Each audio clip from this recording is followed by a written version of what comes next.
You guys don't need to worry about me getting revenge from Diddy. I've got 3 moves that make sure he'll never be able to come after me or my family. First, I personally reached out to the victims' legal teams. The real reason he's not getting out is those buried cases behind the scenes. I provided legal funding for 7 victims who had been silent for years and brought in the top criminal attorneys in the country. Second, I bought up every potential post-release business deal he had lined up. I planned this 2 years in advance, so by the time he got sentenced and still had hope of getting out, every partner had already cut ties with him. Third, I don't just have evidence, I've got backups. This is an entire minefield that's been buried for 20 years. I uncovered every secret from the last 30 years. With testimonies from the victims, we interviewed over a dozen people he tricked, threatened, or violated. You think that's harsh? No, he destroyed other people's lives for decades. I'm just making sure he spends a few extra years in prison for it. I'm not afraid of his people, not afraid of his threats. I know he's still in there fantasizing about a comeback, but the truth is, he's never coming back.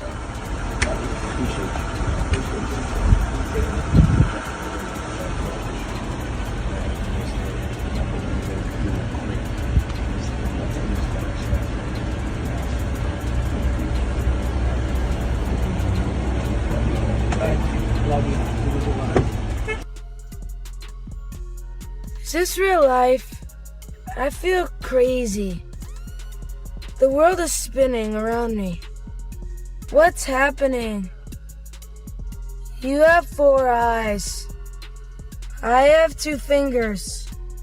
Ah! For years, the industry brushed it off as background noise. Clips were laughed away, moments overlooked, questions never really chased. But now, with 50 Cent's new documentary, the timeline is being pulled apart, and what once felt like rumor is getting dragged into the light. At the center stands Diddy, an influence powerful enough to shape careers, and Justin Bieber, a child star who stepped into that world far too young. This isn't about short clips or internet chatter. It's about power, silence, and just how long the truth can stay buried when too many people benefit from not looking too closely.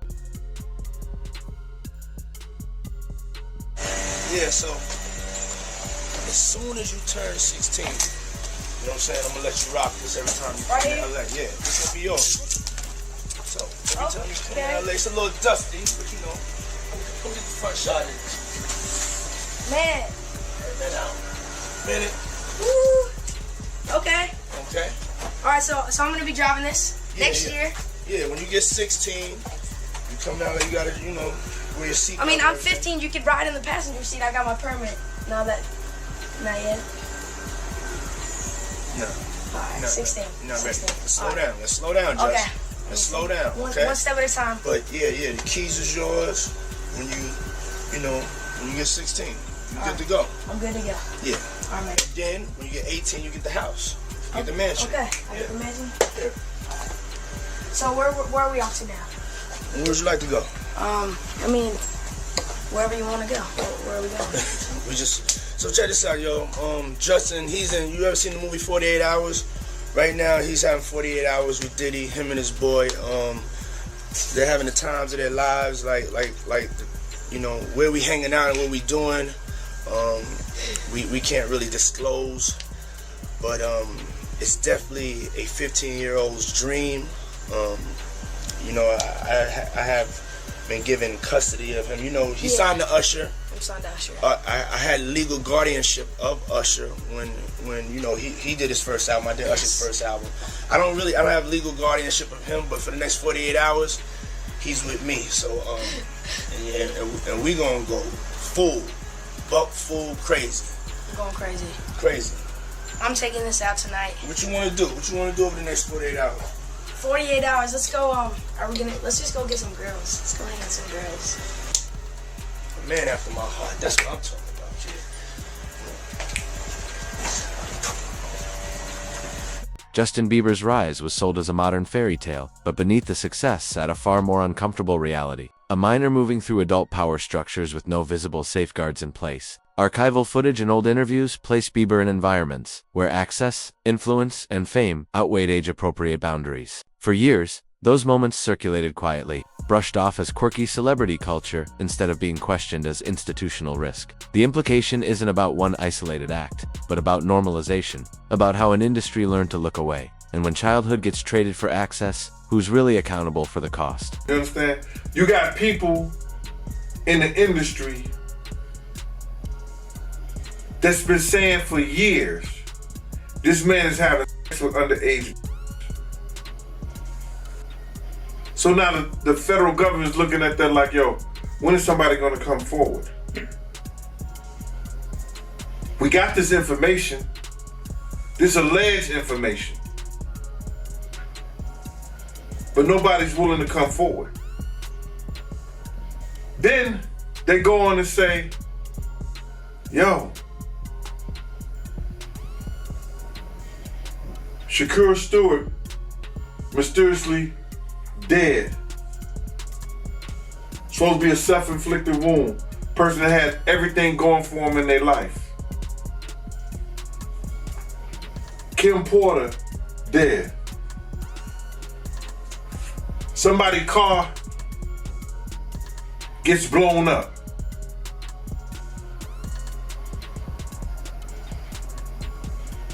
This guy is walking around threatening other actors, people.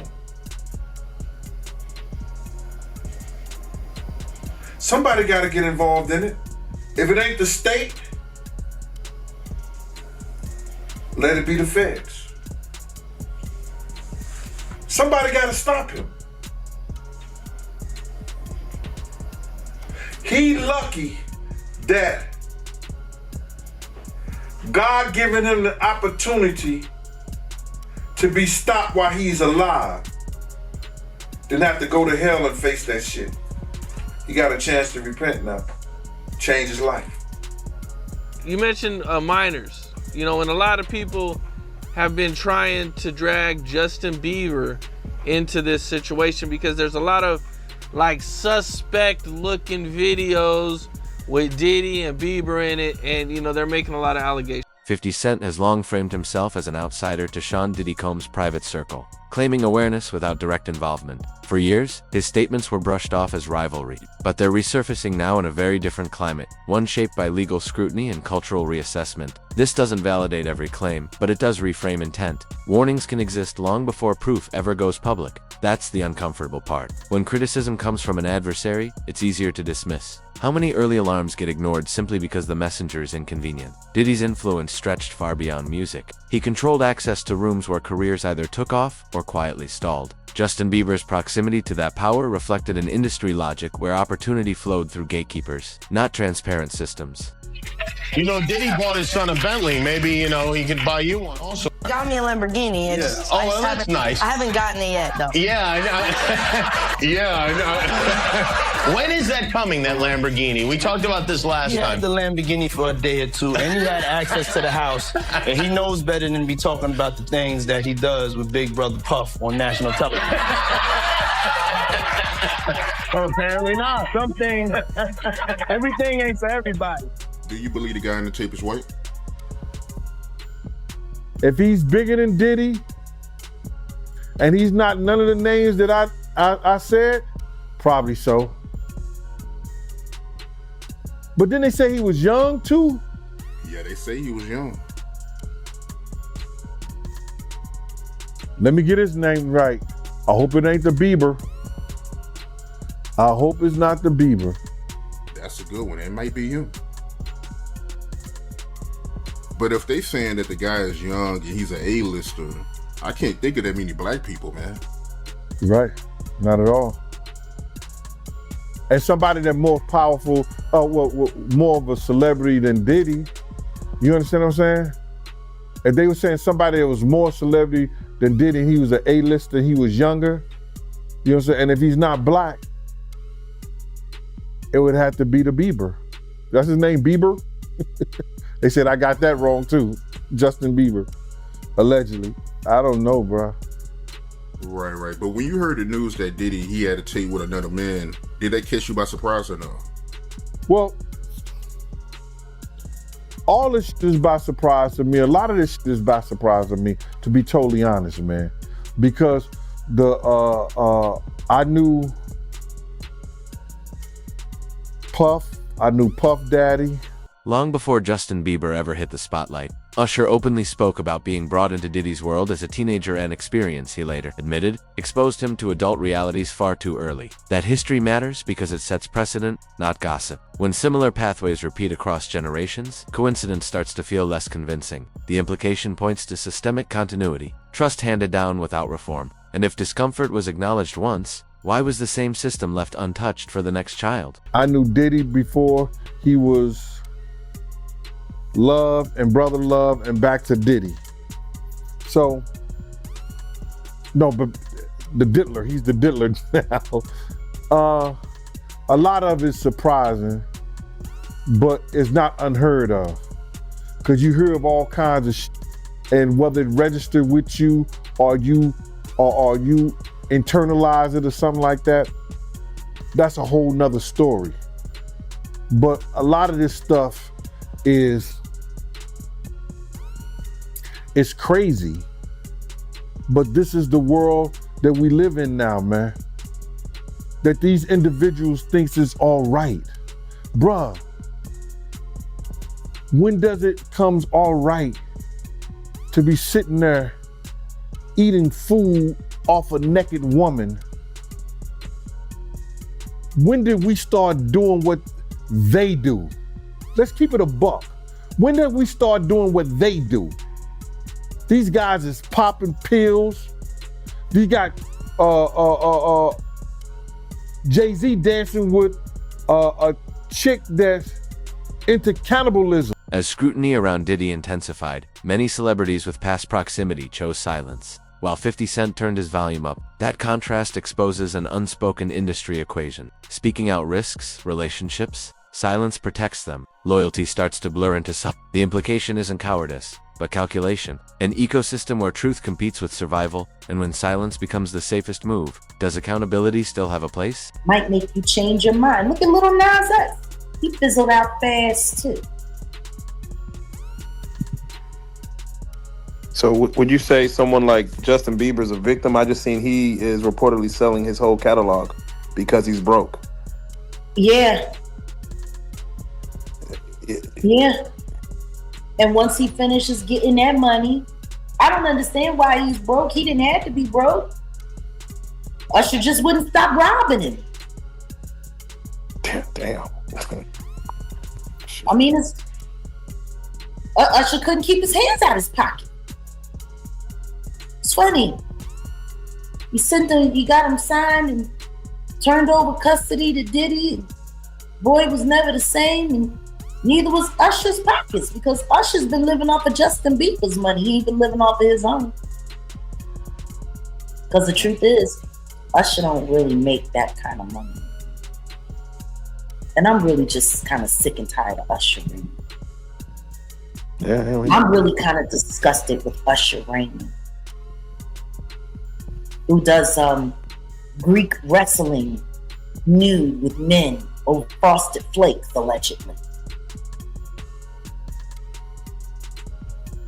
Like, I'm sick and tired of this guy who everyone knows got the Diddy bumps, who's been sued for passing them on and lost, is still sitting there disgracing women in front of their men who bought the tickets to, like that whole scheme.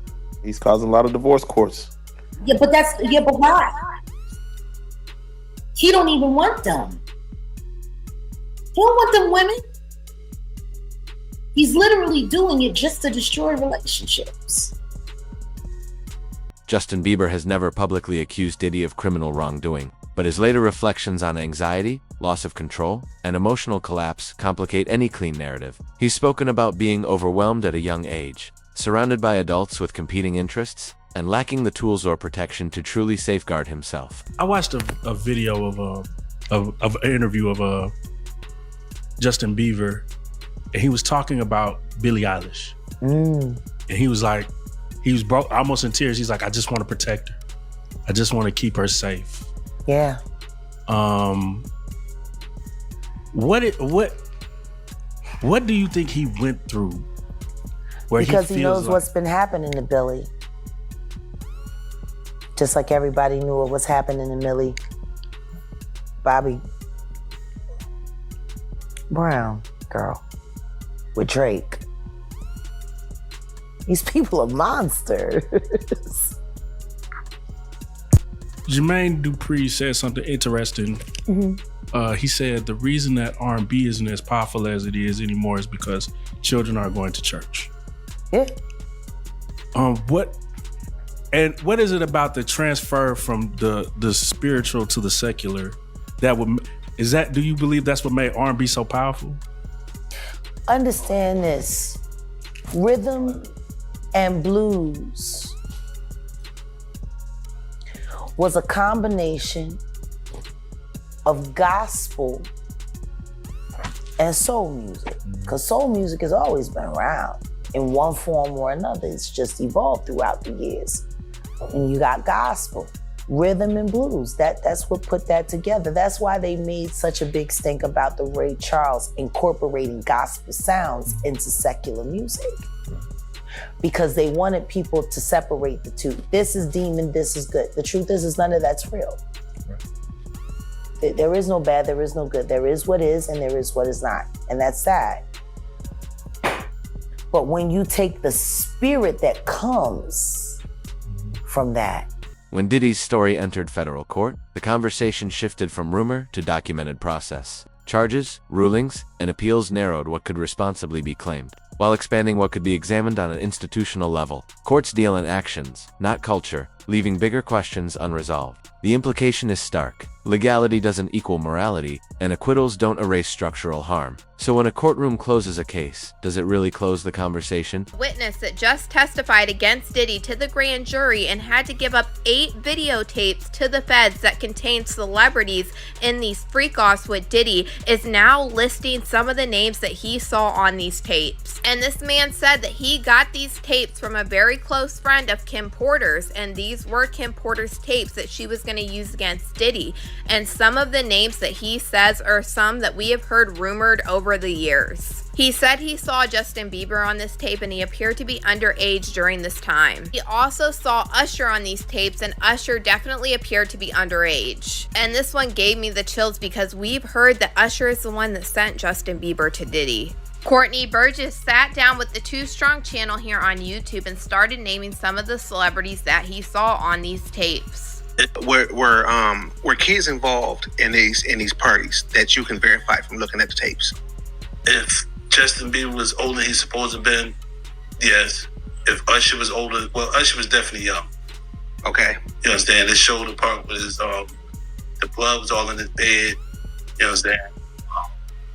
It looked like they came home from a event, a party or something. Went on to explain how Danny Boy was also in one of these videos with Mary J. Blige and Diddy together. And Danny Boy admitted when he was 15 that Mary J. Blige flew him out to New York and he slept with her while he was underage. The intersection of 50 Cent, Diddy, and Justin Bieber points to a larger truth about celebrity systems. Power concentrates at the top, risk flows downward, and accountability shows up last. Youth gets marketed as authenticity, access is sold as mentorship, and silence is rewarded as professionalism. This isn't a story of certainty, it's a story of repeating conditions. And if the same patterns keep producing damage, at what point does the system itself become the real subject of investigation?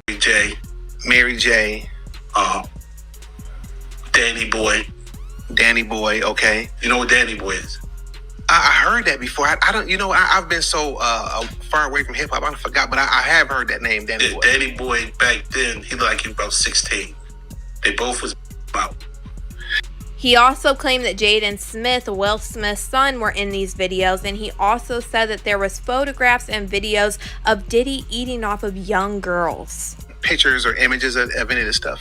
Yeah, I got Justin Bieber, Will Smith's son, just whatever his name is.